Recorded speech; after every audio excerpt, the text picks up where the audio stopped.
Hello friends, welcome to our YouTube channel learn with Anaiz. आज का ये वीडियो आप लोगों के लिए काफ़ी शानदार होने वाला है। आज के इस वीडियो में हम दोस्तों 1885 से लेकर 1947 तक आपकी जो भी महत्वपूर्ण घटनाएं हुई है उनके बारे में चर्चा करेंगे।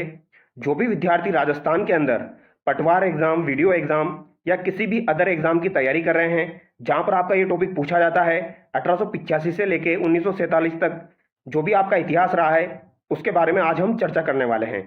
और इस टॉपिक को इतने शानदार तरीके से मैं आपको करवाने वाला हूं, आपको एकदम आनंद आ जाएगा, मजा आ जाएगा। जब आप इस वीडियो को देखेंगे तो आपको एहसास होगा दोस्तों इस पीडीएफ को बनाने में काफी ज्यादा मेहनत लगी है। अगर आप इस वीडियो को देखते हैं तो मैं आपको गारंटी देता हूं यहां से आपको जो भी सवाल पूछा जाएगा वो सवाल आपका डेफिनेटली सही होगा एग्जाम में। तो जो भी विद्यार्थी राजस्थान के अंदर पटवार एग्जाम, वीडियो एग्जाम की तैयारी कर रहे हैं वो इस वीडियो को जरूर देखिए। अदर स्टेट वाले बच्चे भी इस वीडियो को देख सकते हैं क्योंकि यहाँ पर सभी इंपॉर्टेंट फैक्ट्स मैंने ऐड किए हैं जो कि आपके अदर एग्जाम में भी पूछे गए हैं। तो चलिए बिना देरी के शुरू करते हैं।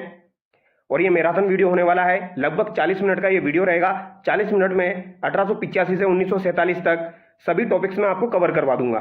तो आप इस वीडियो में बने रहिए। आप इस वीडियो को डबल स्पीड में भी देख सकते हैं। तो चलिए कहानी के माध्यम से एकदम शानदार तरीके से हम पढ़ने वाले हैं। तो सबसे पहले हम पढ़ेंगे 1885 भारतीय राष्ट्रीय कांग्रेस के बारे में। भारत के राष्ट्रीय आंदोलन में कांग्रेस की स्थापना देश में एक बड़े आंदोलन का नेतृत्व करने तथा ब्रिटिश सरकार के सुरक्षा कपाट के रूप में हुई थी।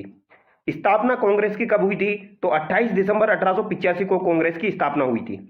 तो 28 दिसंबर 1885 को कांग्रेस की स्थापना हुई। जैसा कि आप देख पा रहे हो, इसके संस्थापक कौन हो जाएंगे? एलन ऑक्टेवियन ह्यूम जो है ये इसके संस्थापक हो जाएंगे, यानी कि इनको कहा जाएगा एओ ह्यूम। तो ये पॉइंट आपको ध्यान रखना है, ये कभी कभार एग्जाम में पूछा जाता है तो आपको ध्यान रखना है एओ ह्यूम। इनका संबंध आपका स्कॉटलैंड से हो जाएगा। भारतीय राष्ट्रीय कांग्रेस की स्थापना कहां पर हुई? मुंबई के गोकुलदास तेजपाल संस्कृत विद्यालय में इसकी स्थापना हुई। जब कांग्रेस की स्थापना हुई थी तो इस समय आपके वाइसराय कौन थे? तो लॉर्ड डफरिन जो थे वो इस समय वाइसराय थे। दादा भाई नौरोजी ने इसका नामकरण भारतीय राष्ट्रीय कांग्रेस किया। पहले इसका नाम भारतीय राष्ट्रीय संघ था। तो पहले इसका नाम जो था वो भारतीय राष्ट्रीय संघ था, लेकिन दादा भाई नौरोजी जो है इन्होंने इसका नाम भारतीय राष्ट्रीय कांग्रेस किया। तो ये सवाल अगर आपसे एग्जाम में पूछा जाए तो इसको गलत मत करना। पहले भारतीय राष्ट्रीय संघ हो जाएगा, फिर आपका भारतीय राष्ट्रीय कांग्रेस हो जाएगा। इस समय वाइसराय लॉर्ड डफरिन हो जाएंगे। स्थापना मुंबई के गोकुलदास तेजपाल संस्कृत विद्यालय में हुई। एओ ह्यूम जो है संस्थापक हो जाएंगे। 28 दिसंबर 1885 को कांग्रेस की स्थापना हुई। कांग्रेस में प्रथम कौन कौन किस पद पर रहे हैं तो उनके बारे में हम चर्चा कर लेते हैं क्योंकि ये एग्जाम में पूछे जाते हैं। कांग्रेस के प्रथम अधिवेशन के अध्यक्ष कौन थे? तो ये आपके WC बनर्जी यानी व्योमेश चंद्र बनर्जी थे। कांग्रेस के प्रथम मुसलमान अध्यक्ष अगर आपसे पूछे जाए तो ये बदरुद्दीन तैयबजी थे, यानी कि कांग्रेस के प्रथम अधिवेशन के अध्यक्ष तो WC बनर्जी हो जाएंगे और कांग्रेस के प्रथम मुसलमान अध्यक्ष अगर पूछे जाए तो ये बदरुद्दीन तैयबजी हो जाएंगे। प्रथम यूरोपियन जिसने कांग्रेस के अधिवेशन की अध्यक्षता की, यानी प्रथम अंग्रेज कौन था जिसने आपके कांग्रेस के अधिवेशन की अध्यक्षता की थी? तो ये आपके जॉर्ज यूले थे। कौन हो जाएंगे? जॉर्ज यूले हो जाएंगे। प्रथम महिला जिसने कांग्रेस के अधिवेशन को संबोधित किया तो ये आपकी कादम्बिनी गांगुली हो जाएगी। यानी प्रथम महिला कौन है जिसने कांग्रेस के किसी भी अधिवेशन को संबोधित किया था? तो ये आपकी कादम्बिनी गांगुली हो जाएगी। और प्रथम यूरोपियन यानी अंग्रेज आपके कौन हो जाएंगे? जॉर्ज यूले हो जाएंगे। अब आगे देखिए, प्रथम यूरोपियन महिला तथा प्रथम महिला अध्यक्ष जिसने कांग्रेस के अधिवेशन की अध्यक्षता की तो यह आपकी एनी बेसेंट हो जाएगी। यानी प्रथम यूरोपियन महिला कौन थी तथा प्रथम महिला अध्यक्ष कौन थी जिसने कांग्रेस के अधिवेशन की अध्यक्षता की? तो यह आपकी एनी बेसेंट हो जाएगी। जिस अधिवेशन में पहली बार भारत का राष्ट्रीय गीत वंदे मातरम गाया गया था वो आपका कौन सा अधिवेशन था? तो 1896 के कलकत्ता कांग्रेस अधिवेशन में, यानी इस अधिवेशन की अध्यक्षता आपके रहमतुल्लाह सयानी के द्वारा की गई थी। और वंदे मातरम बंकिम चंद्र चटर्जी के उपन्यास आनंद मठ से लिया गया है। यानी कि पहली बार भारत का राष्ट्रीय गीत वंदे मातरम आपका 1896 में कलकत्ता के अधिवेशन में गाया गया था। यह बात एग्जाम में पूछी जाती है। और इस समय अध्यक्षता किसने की थी अगर आपसे पूछा जाए तो रहमतुल्लाह सयानी ने अध्यक्षता की थी। और बंकिम चंद्र चटर्जी के उपन्यास आनंद मठ से आपका वंदे मातरम लिया गया है। अब आगे देखते हैं, कांग्रेस के 4 अधिवेशन बार बार एग्जाम में पूछे जाते हैं तो मैंने उनको यहां पर ऐड कर दिया है आप लोगों की सहूलियत के हिसाब से। पहला अधिवेशन 1885 में बॉम्बे में हुआ था और इस समय अध्यक्षता किसने की थी? WC बनर्जी यानी व्योमेश चंद्र बनर्जी के द्वारा की गई थी। दूसरा अधिवेशन आपका 1886 में कलकत्ता में हुआ था। पहला आपका मुंबई में हुआ, दूसरा आपका कलकत्ता में हुआ। इस समय अध्यक्षता दादा भाई नौरोजी के द्वारा की गई थी। पहले अधिवेशन की अध्यक्षता डब्ल्यू.सी. बनर्जी के द्वारा की गई। दूसरे अधिवेशन की अध्यक्षता 1886 में दादा भाई नौरोजी के द्वारा कलकत्ता में की गई। तीसरा अधिवेशन 1887 में मद्रास में हुआ था और इस समय अध्यक्षता बदरुद्दीन तैयब के द्वारा की गई, जो कि आपके पहले मुस्लिम अध्यक्ष थे। अब ये तीनों चीजें मैं आपको ऊपर बता चुका हूं, लेकिन मैंने फिर से आपको बताया है ताकि आपको अच्छे से याद हो जाए। तो पहला अधिवेशन 1885 में बॉम्बे में हुआ, डब्ल्यू.सी. बनर्जी अध्यक्ष बने। दूसरा अधिवेशन 1886 में कलकत्ता में हुआ, इस समय दादा भाई नौरोजी अध्यक्ष बने। तीसरा अधिवेशन 1887 में मद्रास में हुआ, इस समय आपके बदरुद्दीन तैयब जी प्रथम मुस्लिम अध्यक्ष बने। और चौथा अधिवेशन आपका 1888 में हुआ था इलाहाबाद के अंदर, और इस समय अध्यक्ष आपके जॉर्ज यूल पहले अंग्रेज अध्यक्ष बने थे। तो जॉर्ज यूल के बारे में मैंने आपको बताया, ये आपके चौथे अधिवेशन के अध्यक्ष बने थे, यानी कि 1888 में ये आपके अध्यक्ष बने थे इलाहाबाद में जो आपका अधिवेशन हुआ था। तो ये आपको लाइन से ध्यान रखना है, बॉम्बे, कलकत्ता, मद्रास और इलाहाबाद, ज्यादातर यही आपके 4 एग्जाम में पूछे जाते हैं। अब हम आगे बढ़ते हैं दोस्तों, बंगाल विभाजन की बात करते हैं। बंगाल विभाजन आपका काफी ज्यादा इंपॉर्टेंट है, एग्जाम में पूछा जाता है। इसका उद्देश्य क्या था? हिंदू और मुस्लिमों की एकता को तोड़ना। बंगाल विभाजन का उद्देश्य था हिंदू और मुस्लिमों की जो एकता है उसको तोड़ना। और इस समय आपके वाइसराय कौन थे? तो लॉर्ड कर्जन इस समय वाइसराय थे। लॉर्ड कर्जन इस समय आपके वाइसराय हो जाएंगे। और ये आपका कब लागू हुआ था? तो 16 अक्टूबर 1905 को ये लागू हुआ था।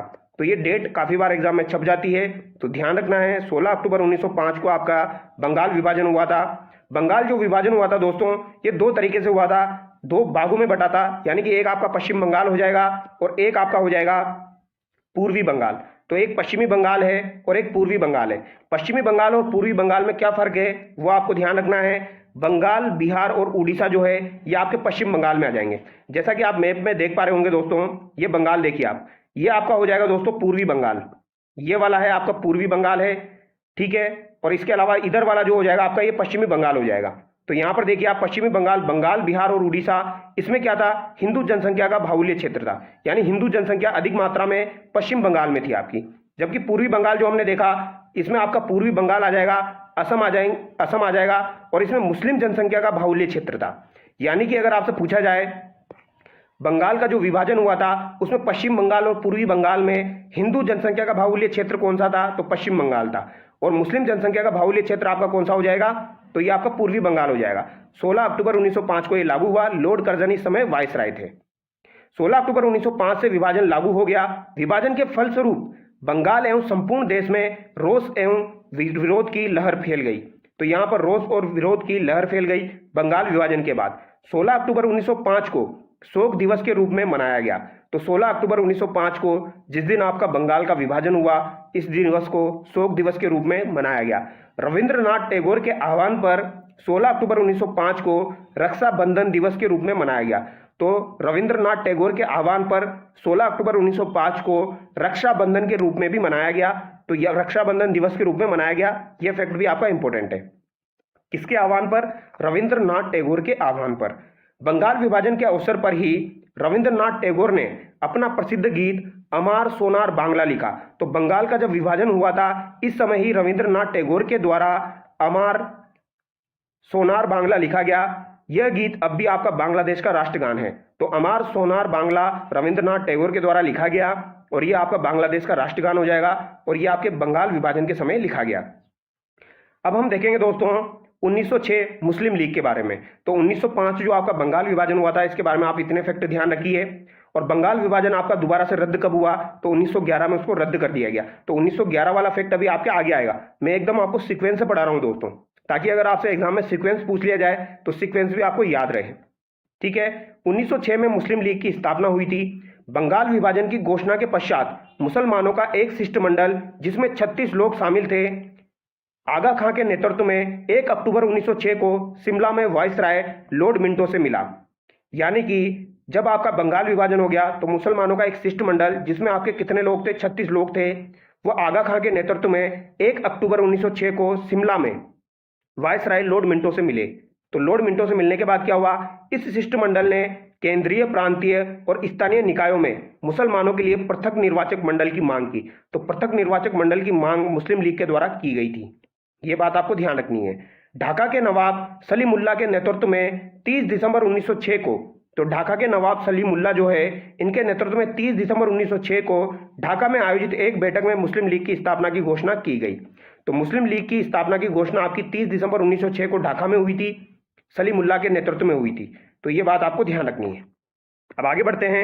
इसकी स्थापना 1906 ईस्वी में आगा खान, ढाका के नवाब सलीमुल्लाह, नवाब मोहसिन उल मुल्क के नेतृत्व में की गई। तो ये तीनों इंपॉर्टेंट है, आगा खां, सलीमुल्लाह और मोहसिन उल मुल्क। और यहाँ पर मोहम्मद अली जिन्ना जो है 1913 में मुस्लिम लीग में शामिल हुए। तो ये सवाल एग्जाम में पूछा जाता है, निम्न में से किस मुस्लिम लीग की स्थापना में कौन शामिल नहीं था? तो मोहम्मद अली जिन्ना जो है ये आपके मुस्लिम लीग में शामिल नहीं थे दोस्तों स्थापना में। तो स्थापना के बारे में पूछा जाए, स्थापना में आपके मोहम्मद अली जिन्ना शामिल नहीं थे, क्योंकि मोहम्मद अली जिन्ना 1913 में मुस्लिम लीग में शामिल हुए थे। तो ये फैक्ट एग्जाम में तोड़ मरोड़ के पूछ लिया जाता है। तो ये आपको ध्यान रखना है कि मोहम्मद अली जिन्ना स्थापना के समय मुस्लिम लीग के सदस्य नहीं थे, लेकिन ये 1913 में मुस्लिम लीग में शामिल हुए थे। लेकिन आगा खां और आपके सलीमुल्लाह और मोहसिन उल मुल्क जो है ये तीनों मुस्लिम लीग की स्थापना में शामिल थे। अब हम आगे देखेंगे दोस्तों, 1907 में कांग्रेस का विभाजन हुआ। 1906 हो गया आपका, मुस्लिम लीग की स्थापना हुई। अब 1907 में क्या हुआ? कांग्रेस का विभाजन हो गया, कांग्रेस दो भागों में बट गया। तो 1907 का सूरत अधिवेशन हुआ था, जिसकी अध्यक्षता रास बिहारी घोष के द्वारा की गई थी। तो 1907 में सूरत अधिवेशन हुआ, रास बिहारी घोष के द्वारा इसकी अध्यक्षता की गई और कांग्रेस का विभाजन हो गया। एक आपका गरम दल बन गया और एक आपका नरम दल बन गया। तो गरम दल और नरम दल दो टुकड़ों में कांग्रेस विभाजित हो गई सूरत के अधिवेशन 1907 में रास बिहारी घोष। ये आपको ध्यान रखना है। एक तरफ तो आपका नरमपंथी था जो कि हो जाएगा उदारवादी नेता, और एक तरफ आपके गरम दल के नेता थे। अब दोस्तों यहां पर मैंने नाम आपको दिए हैं, नरमपंथी नेता कौन थे और गरमपंथी नेता कौन थे। नरमपंथी नेता याद रखना थोड़ा मुश्किल है, लेकिन गरमपंथी नेता याद रखना आसान है। तो गरमपंथी नेता 4 है, अगर आप वो याद कर लेते हैं दोस्तों तो आपको नरमपंथी याद करने की जरूरत नहीं है। तो आपका नरम दल के नेता जो है वो दादा भाई नेरोजी, दीन शाह वाचा, फिरोज शाह मेहता, सुरेंद्र नाथ बनर्जी, बदरुद्दीन तैयब जी, रमेश चंद्र दत्त, गोपाल कृष्ण गोखले, डॉक्टर रास बिहारी घोष, आनंद मोहन बसु, मनमोहन घोष हो जाएंगे। लेकिन गरम दल के नेता आपके बाल Gangadhar Tilak, very very important, Lala Lajpat Rai और विपिन चंद्र पाल। तो ये तीनों को सम्मिलित रूप से लाल बाल पाल कहा जाता था। तो इसको याद रखना भी आसान है। गरम दल के नेता 4 है, उन चारों को याद रखना आसान है। इनको लाल, बाल और पाल के नाम से जाना जाता है। लाल मतलब आपके हो जाएंगे दोस्तों लाला लाजपत राय, बाल मतलब हो जाएंगे बाल गंगाधर तिलक, पाल मतलब हो जाएगा विपिन चंद्र पाल। तो लाल, बाल, पाल ये आपके गरम दल के 3 नेता हो जाएंगे। इसके अलावा अरविंद घोष जो है ये भी आपके गरम दल के नेता थे। तो ये 4 नेता गरम दल के आपको ध्यान रखने हैं। फ्यूचर में अगर आपसे एग्जाम में पूछा जाए तो आपको गलत नहीं करना है, मैंने एकदम अच्छे से आपको क्लियर करवा दिया है। अब हम आगे देखेंगे दोस्तों 1908 में क्या हुआ। ये 1907 की बात हो गई। 1908 में एक बहुत ही बड़ी चीज हुई थी दोस्तों। 1908 में खुदीराम बोस को फांसी दी गई थी। तो 1908 में खुदीराम बोस को फांसी हुई। तो ये फैक्ट आपको ध्यान रखना है, इंपॉर्टेंट एग्जाम में पूछा जाता है। शहीद खुदीराम बोस भारत में ब्रिटिश शासन का विरोध करने वाले सबसे युवा क्रांतिकारी स्वतंत्रता सेनानी थे। उनका जन्म 3 दिसंबर 1889 को पश्चिम बंगाल के मिदनापुर जिले में हुआ। तो खुदीराम बोस का जन्म मिदनापुर जिले में पश्चिम बंगाल में 3 दिसंबर 1889 को हुआ। मुजफ्फरपुर के जज थे दोस्तों D.H. किंग्सफोर्ड। D.H. किंग्सफोर्ड को मारने की साजिश के आरोप में खुदीराम बोस को मुजफ्फरपुर जेल में भेजा गया।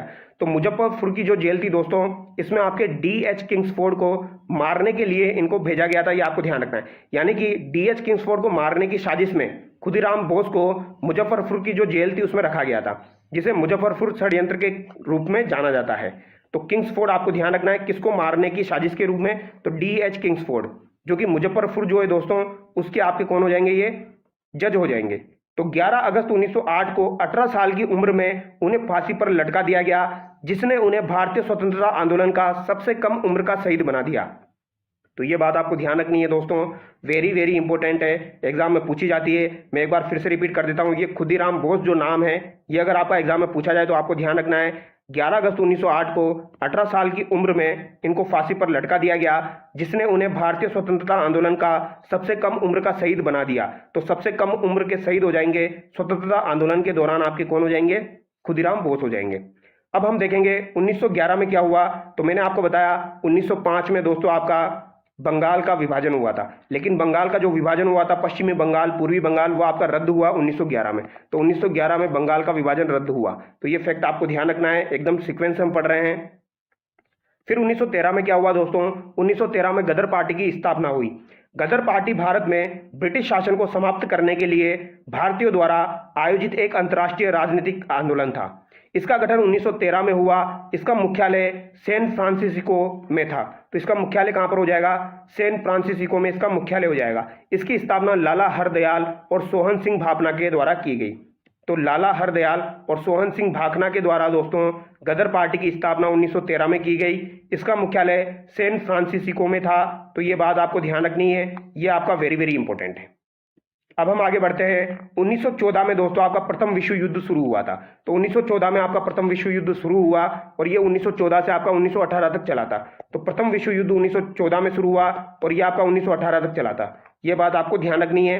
1915 में दोस्तों महात्मा गांधी जी जो थे, इनका भारत में आगमन हुआ। तो 1915 में महात्मा गांधी जी का भारत में आगमन हुआ, ये आप देख सकते हो। महात्मा गांधी जी जो थे, इनका भारत में आगमन हुआ। 1916 में लखनऊ समझौता हुआ। 1916 में क्या हुआ दोस्तों? लखनऊ समझौता हुआ। लखनऊ समझौता आपका इंपॉर्टेंट है, देखो सीक्वेंस से चल रहे हैं। 1913 में गदर पार्टी की स्थापना हुई। 1913 में आपकी गदर पार्टी की स्थापना हुई। 1915 में भैया आपके महात्मा गांधी जी आ गए। 1916 में अब आपका लखनऊ समझौता होगा। सूरत समझौता जो हुआ था दोस्तों, उसमें तो दो भागों में बट गया था आपका कांग्रेस, लेकिन आपका लखनऊ समझौता जो हुआ उसमें वापस एक हो गया। तो लखनऊ समझौता आपका 1916 में हुआ। 1916 में लखनऊ का जो समझौता हुआ था, इसका अध्यक्ष किसको बनाया गया था? तो अंबिका चरण मजूमदार ने यहाँ पर अध्यक्षता की थी। तो अंबिका चरण मजूमदार एग्जाम में पूछ लिया गया है, तो मैंने यहाँ पर ऐड कर दिया। आपका कोई सा भी सवाल छूटना नहीं चाहिए दोस्तों, क्योंकि अगर हम इतनी मेहनत से पढ़ रहे हैं, अगर इतनी मेहनत से इस टॉपिक को पढ़ने के बाद भी अगर कोई सवाल हमारा गलत हो जाता है तो वो हमारी बेवकूफ़ी होगी। तो सारे इंपॉर्टेंट फैक्ट्स मैंने यहाँ पर कवर करने की कोशिश की है। तो 1916 में लखनऊ का जो समझौता हुआ था, यहाँ पर अध्यक्षता अंबिका चरण मजूमदार के द्वारा की गई। नरम दल और गरम दल का यहाँ पर एकीकरण हुआ। सबसे इंपॉर्टेंट फैक्ट यही है यहाँ पर, नरम दल और गरम दल आपके कब एक हुए? तो 1916 के लखनऊ समझौते में एक हुए थे, जबकि 1907 के सूरत अधिवेशन में ये अलग अलग हो गए थे। कांग्रेस और मुस्लिम लीग का भी यहाँ पर समझौता हुआ। तो कांग्रेस और मुस्लिम लीग का भी समझौता हो गया और नरम दल और गरम दल का भी समझौता हो गया। अंबिका चरण मजूमदार ने यहाँ पर अध्यक्षता की। अब हम आगे बढ़ते हैं। 1916 में होम रूल लीग आंदोलन शुरू हुआ। 1916 में आपका होम रूल लीग आंदोलन शुरू हुआ। तो ये भी आपका इंपॉर्टेंट है। यह प्रथम विश्व युद्ध के समय प्रथम भारतीय प्रतिक्रिया थी। तो प्रथम विश्व युद्ध के समय प्रथम भारतीय प्रतिक्रिया थी जो आयरिश होम रूल लीग से प्रेरित थी, जो कि आपकी आयरिश होम रूल लीग से प्रेरित थी। इस आंदोलन का उद्देश्य राजनीतिक शिक्षा, सार्वजनिक बैठकों आदि के माध्यम से स्वशासन प्राप्त करना था। अब दोस्तों होम रूल लीग जो था ये 1916 का है, लेकिन यहाँ पर दो चीजें अलग अलग है जो कि एग्जाम में अलग अलग तरीके से पूछी जाती है। अगर आपसे पूछी जाए मद्रास होम रूल लीग की स्थापना किसके द्वारा की गई, तो मद्रास होम रूल लीग की स्थापना एनी बेसेंट के द्वारा की गई। लेकिन पुणे होम रूल लीग की स्थापना किसके द्वारा की गई, तो बाल गंगाधर तिलक के द्वारा की गई।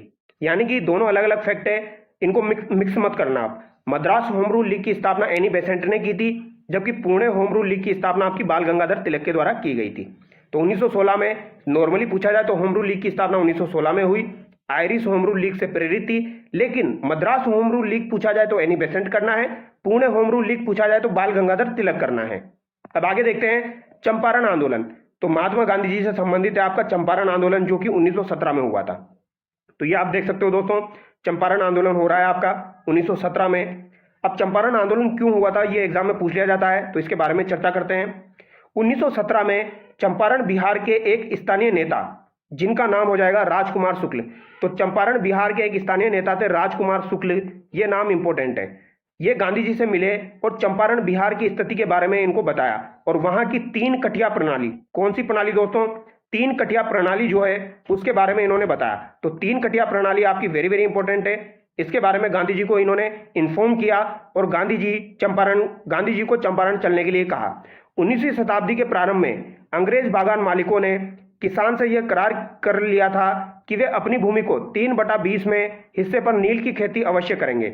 यानी कि 3 कटिया प्रथा जो थी दोस्तों, यह आपकी चंपारण आंदोलन से संबंधित है। इसमें क्या होता था, अंग्रेज जो थे दोस्तों वो किसानों के ऊपर यानी कि 3/20 भाग पर आपको नील की खेती करनी पड़ेगी, ये कंडीशन थी। 3/20 भाग पर आपको नील की खेती अवश्य करनी पड़ेगी, इसीलिए इसे 3 कटिया प्रणाली कहा जाता है। तो इसके विरोध में ही आपका चंपारण आंदोलन हुआ था 1917 में। तो ये 3 कटिया प्रणाली आपको ध्यान रखना है, 3/20 भाग पर आपको खेती करना आवश्यक था अंग्रेजों के अनुसार। तो इस सत्याग्रह के बाद रविंद्रनाथ टैगोर द्वारा गांधी जी को महात्मा की उपाधि दी गई। तो गांधी जी को महात्मा की उपाधि रविंद्रनाथ टैगोर के द्वारा चंपारण आंदोलन के बाद दी गई, ये बात भी इंपॉर्टेंट है। और उसके बाद से उन्हें महात्मा गांधी के नाम से बुलाया जाने लगा। अब हम आगे देखेंगे चंपारण के बाद में अहमदाबाद मील मजदूर आंदोलन।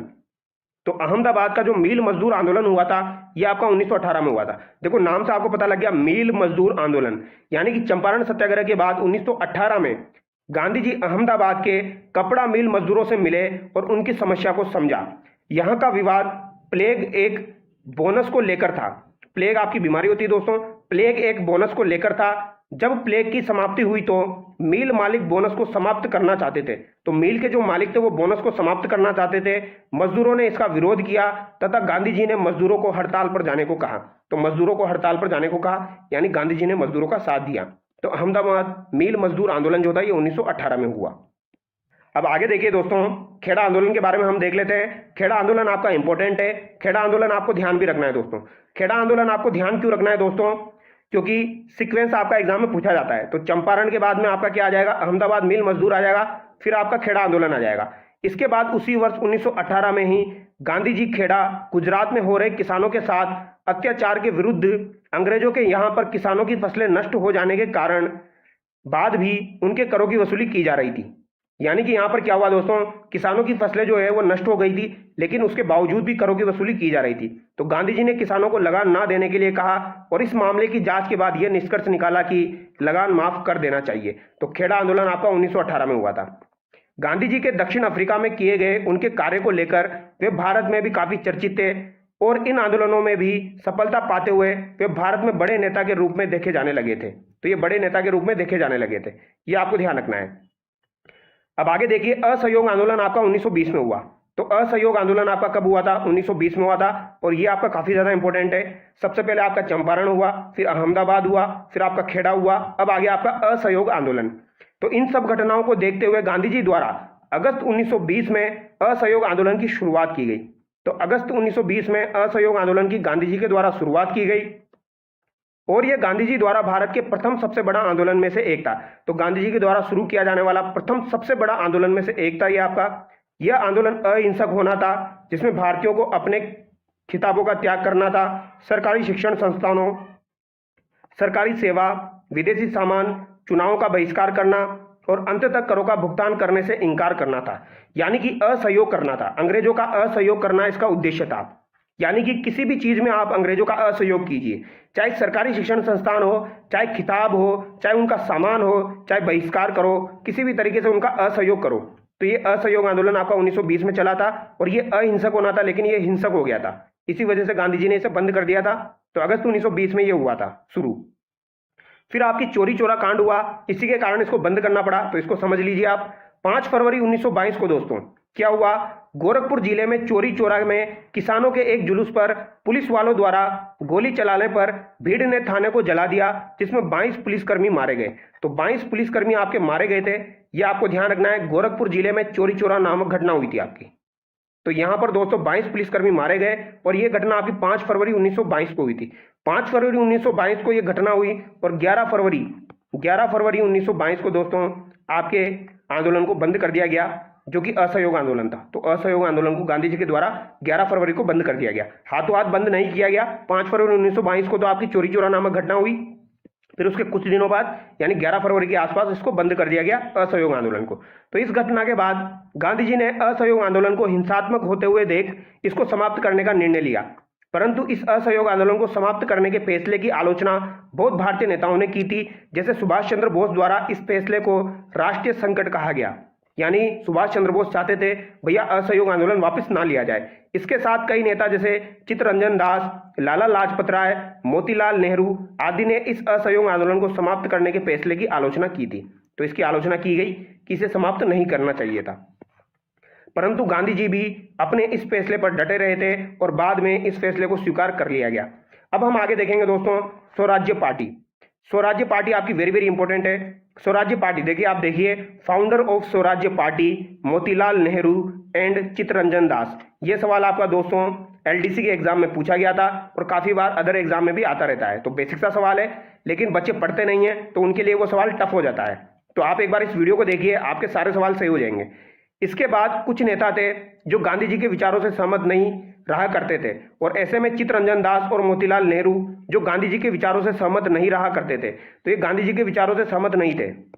मोतीलाल नेहरू और आपके चित्तरंजन दास को सीआर दास भी बोल दिया जाता है, तो कंफ्यूज मत होना, सीआर दास दिया जाए तो भी एक ही बात है। जो चित्तरंजन दास और मोतीलाल नेहरू जो है वो इनके विचारों से सहमत नहीं थे, गांधी जी के विचारों से। उन्होंने एक नई पार्टी की स्थापना करने का निर्णय लिया। इस क्रम में चित्तरंजन दास और मोतीलाल नेहरू ने इलाहाबाद में, कब दोस्तों, इलाहाबाद में 1 मार्च 1923 को, कब दोस्तों 1 मार्च को हुई थी, तो 1 मार्च 1923 को स्वराज्य पार्टी की स्थापना कर दी थी। तो मार्च 1923 में स्वराज्य पार्टी की स्थापना किसके द्वारा की गई? इलाहाबाद में दोस्तों। किसके द्वारा? मोतीलाल नेहरू, ये आप देख सकते हो, और आपके चित्तरंजन दास के द्वारा की गई थी। फिर इसके बाद देखिए दोस्तों 1924 में बेलगांव का अधिवेशन हुआ था, जहां पर महात्मा गांधी जी ने कांग्रेस की अध्यक्षता की थी। और ये वेरी वेरी इंपॉर्टेंट है, महात्मा गांधी जी ने कांग्रेस की एक ही बार अध्यक्षता की थी, तो एक बार की है तो इंपॉर्टेंट हो जाता है। तो कांग्रेस का जो 40वां अधिवेशन हुआ था, कौन सा दोस्तों? 40वां अधिवेशन हुआ था, उसमें एकमात्र अधिवेशन जिसमें गांधी जी अध्यक्ष बने थे बेलगांव अधिवेशन था। महात्मा गांधी जी ने 1924 में अध्यक्षता की थी, तो ये बात भी आपको ध्यान रखनी है, ठीक है। तो 1923 हमने स्वराज्य पार्टी पढ़ा, फिर 1924 में बेलगांव महात्मा गांधी जी ने अध्यक्षता की, ये हमने पढ़ा। अब हम आगे देखेंगे साइमन कमीशन। साइमन कमीशन दोस्तों 1928 में आया, ठीक है। अगर आपके कुछ पॉइंट्स दोस्तों अगर इसमें बीच में मिस भी हो जाएंगे तो भी उनको हम सवालों के माध्यम से कवर कर लेंगे, लेकिन मैंने पूरा कवर करने की कोशिश की है। साइमन कमीशन आपका 1928 में भारत आया था, तो ये बात आपको ध्यान रखनी है। साइमन कमीशन 3 फरवरी 1928 को विलायत से मुंबई पहुंचा। साइमन कमीशन की स्थापना तो 1927 में हुई थी, लेकिन ये भारत कब आया? तो ये भारत 1928 में आया। तो ये बात इंपॉर्टेंट है, अगर स्थापना पूछी जाए तो 1927 करना है, लेकिन ये भारत 1928 में आया था। ज्यादातर एग्जाम में आपका भारत कब आया ये पूछा जाता है। जब साइमन कमीशन भारत आया था तो साइमन कमीशन वापस लौटो का नारा भी दिया गया था दोस्तों। 3 फरवरी 1928 को विलायत में मुंबई पहुंचा था। यहां इसका स्वागत देशव्यापी हड़ताल से हुआ, और जब कमीशन दिल्ली पहुंचा तो वहां काले झंडों और साइमन कमीशन वापस जाओ के नारों के साथ विरोध किया गया। साइमन जब लाहौर पहुंचा तो लाला लाजपत राय के नेतृत्व में इसके खिलाफ प्रदर्शन किया गया। तो लाहौर जब साइमन कमीशन पहुंचा तो लाला लाजपत राय जो थे दोस्तों, इनके द्वारा विरोध किया गया, प्रदर्शन किया गया, और दोस्तों लाला लाजपत राय के ऊपर पुलिस ने लाठीचार्ज कर दिया, और लाठीचार्ज के कारण कुछ ही दिनों बाद लाला जी की मृत्यु हो गई। तो ये इंपॉर्टेंट फैक्ट है, पूछ लिया जाता है। अब दोस्तों यहां पर एक और बात आपको ध्यान रखनी है, मोतीलाल नेहरू रिपोर्ट। एक आती है आपकी नेहरू रिपोर्ट। तो नेहरू रिपोर्ट जो है ये भी आपकी कब की हो जाएगी? 1928 की हो जाएगी, और ये मोतीलाल नेहरू के द्वारा पेश की गई आपकी नेहरू रिपोर्ट 1928 की। इसमें आपको इतना ध्यान रखना है। इसके बाद देखिए दोस्तों 1929 में आपका एक लाहौर का अधिवेशन हुआ था, जिसकी अध्यक्षता जवाहरलाल नेहरू के द्वारा की गई थी। और यहां पर इंपॉर्टेंट क्यों है? क्योंकि यहां पर पूर्ण स्वराज्य की मांग की गई थी। तो पूर्ण स्वराज की मांग किस अधिवेशन में की गई? तो लाहौर अधिवेशन में पूर्ण स्वराज की मांग 1929 में जवाहरलाल नेहरू की अध्यक्षता में की गई थी। ये बात आपको दिमाग में सेट करनी है। 1929 में लाहौर का अधिवेशन हुआ, जवाहरलाल नेहरू की अध्यक्षता में पूर्ण स्वराज की मांग यहां पर की गई। अच्छा, इसके साथ एक और अधिवेशन आप ध्यान रखिए, ये तो आपका 1929 में हुआ था। एक आपका 1938 में होता है दोस्तों। 1938 में आपका एक अधिवेशन होता है। कौन सा अधिवेशन होता है आपका दोस्तों? ये होता है हीरापुरा का अधिवेशन। तो हीरापुरा अधिवेशन जो हुआ था ये आपका 1938 में हुआ था, और यहां पर अध्यक्षता किसने की थी? तो यहां पर सुभाष चंद्र बोस के द्वारा अध्यक्षता की गई थी। तो ये बात आपको ध्यान रखनी है, सुभाष चंद्र बोस के द्वारा दोस्तों हीरापुरा अधिवेशन में अध्यक्षता की गई थी। तो ये आपका 1938 में हुआ था। 1919 1938 दोनों को रिलेट करके याद रखिए। फिर आगे हम देखते हैं दांडी मार्च हुआ, जो कि वेरी वेरी इंपॉर्टेंट है। दांडी मार्च जो हुआ था दोस्तों ये 12 मार्च 1930 से आपका चला था और 6 अप्रैल 1930 तक चला था। तो 12 मार्च 1930 को दांडी मार्च आपका शुरू हुआ, जो कि 6 अप्रैल 1930 को चला था। ये आप देख सकते हो दांडी मार्च, ठीक है। यह दांडी मार्च 12 मार्च 1930 को शुरू हुआ और 6 अप्रैल 1930 तक चला। यह दांडी मार्च गांधी जी द्वारा साबरमती आश्रम से लेकर दांडी तक गुजरात तक चलाया गया था। तो साबरमती आश्रम से दांडी तक चलाया गया। इसमें गांधी जी के साथ भारत में अलग अलग क्षेत्रों से कुल 78 सहयोगियों ने भाग लिया। तो अलग अलग क्षेत्रों से कुल 78 सहयोगियों ने भाग लिया। ये 78 भी एग्जाम में पूछा जाता है, तथा इसकी दूरी कितनी थी, तो 241 मील की दूरी थी। तो 241 मील की दूरी हो जाएगी। ये भी आपका इंपॉर्टेंट फैक्ट है। अब हम देखेंगे दोस्तों प्रथम गोलमेज सम्मेलन। अच्छा, यहाँ पर डेट इंपॉर्टेंट है, 12 मार्च 1930 आपको ध्यान रखना है, 6 अप्रैल 1930 तक ये चला था। प्रथम गोलमेज सम्मेलन आपका जो हुआ था ये आपका दोस्तों 12 नवंबर 1930 से लेकर 19 जनवरी 1931 तक चला था। और ये सम्मेलन आपका सेंट जेम्स पैलेस लंदन में आयोजित हुआ। लगभग आपके सभी गोलमेज सम्मेलन जो है ये लंदन में ही आयोजित हुए थे। सेंट जेम्स पैलेस लंदन में ये आयोजित हुआ। 12 नवंबर 1930 को 19 जनवरी 1931 तक ये चला था। ठीक है, प्रथम गोलमेज सम्मेलन ये हुआ था। अब इसमें हुआ क्या दोस्तों, प्रथम गोलमेज सम्मेलन जो हुआ था यहाँ पर ब्रिटिश सम्राट आपके जॉर्ज पंचम थे। ब्रिटिश प्रधानमंत्री पूछे जाए तो रैमजे मैकडोनाल्ड थे। और यहाँ पर गवर्नर जनरल लॉर्ड इरविन थे। तो ये बात है आपको ध्यान रखनी है। जॉर्ज पंचम यहाँ पर ब्रिटिश सम्राट थे। प्रथम गोलमेज सम्मेलन की हम बात कर रहे हैं, रैमजे मैकडोनाल्ड ब्रिटिश प्रधानमंत्री थे, गवर्नर जनरल इरविन हो जाएंगे। इस सम्मेलन में कुल 89 प्रतिनिधियों ने भाग लिया। प्रथम गोलमेज सम्मेलन में 89 प्रतिनिधियों ने भाग लिया। ब्रिटिश राजनीतिक दलों के 16 प्रतिनिधि, देशी रियासतों के 16 प्रतिनिधि थे और ब्रिटिश भारत के लगभग 57 राजनीतिक नेता थे। कांग्रेस का कोई भी प्रतिनिधि इस सम्मेलन में उपस्थित नहीं था। तो आपका जो प्रथम गोलमेज सम्मेलन हुआ इसमें कांग्रेस का एक भी प्रतिनिधि उपस्थित नहीं था। यह फैक्ट आपका इंपॉर्टेंट हो जाता है, तो ये आपको ध्यान रखना है। फिर आपका होता है द्वितीय गोलमेज सम्मेलन। द्वितीय गोलमेज सम्मेलन आपका दोस्तों 7 सितंबर 1931 को हुआ। तो ये कब हुआ आपका, 1931 को हुआ, जिसमें कांग्रेस ने भी यहाँ पर भाग लिया। और 1 दिसंबर 1931 को समाप्त हुआ। यह सम्मेलन भी आपका लंदन में हुआ था। यहाँ पर ब्रिटिश सम्राट वही आपके जॉर्ज पंचम हो जाएंगे, ब्रिटिश प्रधानमंत्री वही आपके रैमजे मैकडोनाल्ड हो जाएंगे। लेकिन यहाँ पर वाइसराय आपके चेंज हो चुके हैं। वहां पर इरविन थे आपके, यहाँ पर आपके लॉर्ड वेलिंगटन हो जाएंगे। तो यहाँ पर लॉर्ड वेलिंगटन आपको ध्यान रखना है। वहां पर इरविन है, यहाँ पर लॉर्ड वेलिंगटन है। बाकी जॉर्ज पंचम सम्राट हो जाएंगे, रैमजे मैकडोनाल्ड आपके प्रधानमंत्री हो जाएंगे। कांग्रेस के प्रतिनिधि कौन थे आपके द्वितीय गोलमेज सम्मेलन में, तो महात्मा गांधी जी ने द्वितीय गोलमेज सम्मेलन में भाग लिया था। और यह सवाल आपका बार बार एग्जाम में छप जाता है, तो इसको दिमाग में सेट कर लेना। यह कांग्रेस के एकमात्र प्रतिनिधि थे आपके द्वितीय गोलमेज सम्मेलन में, महात्मा गांधी जी। महिला प्रतिनिधि पूछी जाए तो सरोजिनी नायडू और बेगम जहां आरा शाहनवाज भी यहां पर शामिल थी। राष्ट्रीय दल के प्रतिनिधि पूछे जाए तो मदन मोहन मालवीय यहां पर शामिल थे। दलित वर्ग के कौन हो जाएंगे, तो दलित वर्ग के एकमात्र आपके डॉक्टर भीमराव अंबेडकर हो जाएंगे। तो राष्ट्रीय दल के मदन मोहन मालवीय है और दलित वर्ग के भीमराव अंबेडकर ने यहाँ पर भाग लिया था। मुसलमानों में आगा खां थर्ड, मौलाना शौकत अली और मोहम्मद अली जिन्ना ने यहाँ पर भाग लिया था। यहाँ पर आगा खां थर्ड है दोस्तों, शौकत अली है और मोहम्मद अली जिन्ना ने भी यहाँ पर भाग लिया था द्वितीय गोलमेज सम्मेलन में। फिर इसके बाद आपका इंपॉर्टेंट फैक्ट आता है, पूना फैक्ट समझौता हुआ था। तो पूना फैक्ट समझौता जो हुआ था दोस्तों, ये आपका 26 सितंबर 1932 को हुआ था। कब हुआ था, 26 सितंबर 1932 को आपका पूना पैक्ट समझौता हुआ। पूना पैक्ट समझौता इंपॉर्टेंट है। ये किस किस के मध्य हुआ था अभी हम देखेंगे। गांधी जी दलितों के लिए पृथक निर्वाचक मंडल बनाए जाने के से बहुत दुखी थे। यानी दलितों के लिए पृथक निर्वाचक मंडल बनाए जाने से गांधी जी जो थे बहुत ज्यादा दुखी थे। और 20 सितंबर 1932 से पूना के यरवदा जेल में आमंत्रण अनशन प्रारंभ किया। तो 20 सितंबर 1932 को पूना के यरवदा जेल में आमरण अनशन प्रारंभ किया। तो ये बात आपको ध्यान रखनी है। 20 सितंबर 1932 को यरवदा जेल में महात्मा गांधी जी ने आमरण अनशन प्रारंभ किया। ये यरवदा जेल पूछ ली जाती है। मदन मोहन मालवीय, डॉक्टर राजेंद्र प्रसाद और सी राजगोपालाचारी के प्रयासों से पूना में गांधी जी और आपके डॉक्टर भीमराव अंबेडकर के मध्य समझौता हुआ। यहां पर इंपॉर्टेंट फैक्ट यही आपका दोस्तों, पृथक निर्वाचक मंडल जो था वो यहां पर समाप्त कर दिया गया और गांधी जी और अंबेडकर के बीच में यहां पर समझौता हुआ।